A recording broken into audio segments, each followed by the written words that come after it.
এই বয়সে এই ধরনের পেইন কিলার, এই ধরনের ওষুধ পাওয়ার কথা ছিল? যে বিমান উঠতে দেখলে বাচ্চারা খুশি হয়ে বারান্দায় এসে দাঁড়াতো, সেই বিমান আজ তাদের জন্য এক আতঙ্কের নাম। একটা বাচ্চার কথা বন্ধ ছিল অনেকদিন। যে কোনো শব্দ শুনলে বাচ্চাগুলো চমকে ওঠে, চিৎকার দেয়, কান্না করে ওঠে। মরফিন, সিডনি, প্যাথেড্রিন, নাপা এগুলো দিতে দিতে নাভিদের কিডনি অ্যাফেক্টেড হয়ে গেছে। আমাদের বাচ্চাগুলোর কি এই বয়সে এই ধরনের পেইন কিলার, এই ধরনের ওষুধ পাওয়ার কথা ছিল?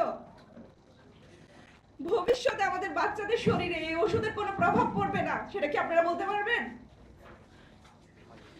এক কথায় আমাদের বাচ্চাদের জীবন এলোমেলো হয়ে গেছে। যে বিমান উঠতে দেখলে বাচ্চারা খুশি হয়ে বারান্দায় এসে দাঁড়াতো, সেই বিমান আজ তাদের জন্য এক আতঙ্কের নাম। আমাদের একটা বাচ্চা হাসপাতাল থেকে ডিসচার্জের 1 মাস পর মেন্টাল ডিসঅর্ডার নিয়ে আবার হাসপাতালে ভর্তি হয়েছে।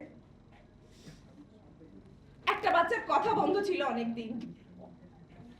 যে কোনো শব্দ শুনলে বাচ্চাগুলো চমকে ওঠে, চিৎকার দেয়, কান্না করে ওঠে।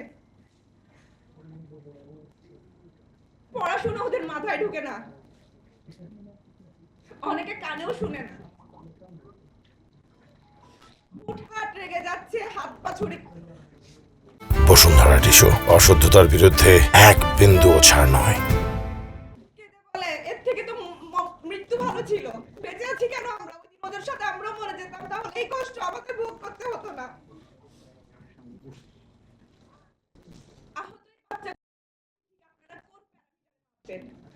এখানে দুজন শিক্ষক আছে, আরো কয়েকজন শিক্ষক আহত। ওনাদের কর্মজীবনও ওনারা ফিরতে পারবে কিনা স্বাভাবিক জীবনে আমরা জানি না। একজন শিক্ষক হাতে কলমই ধরতে পারছে না এখনো পর্যন্ত। আমাদের যুদ্ধটা তো মাত্র শুরু, অনেক লম্বা ভ্রমণ আমাদের। এই দায়িত্বশীল সমাজ ও সরকারের কাছে আমাদের আকুল আবেদন, আমাদের বাচ্চাদের পাশে দাঁড়ান, তাদের চিকিৎসা ব্যবস্থা এবং পুনর্বাসনের ব্যবস্থা করুন। যে বাচ্চাগুলো এখন যাচ্ছে তাদের উন্নত চিকিৎসার জন্য দেশের বাইরে পাঠানোর ব্যবস্থা করুন। অপ্রিয় সত্য হচ্ছে এই বাচ্চাগুলো একদিন তাদের পরিবারের বোঝা হয়ে যাবে। তারা যেন পরিবার, সমাজ ও নিজের কাছে ভার না হয়ে যায়, সেটা সুনিশ্চিতকরণে দায়িত্বশীলদের এগিয়ে আসতে হবে।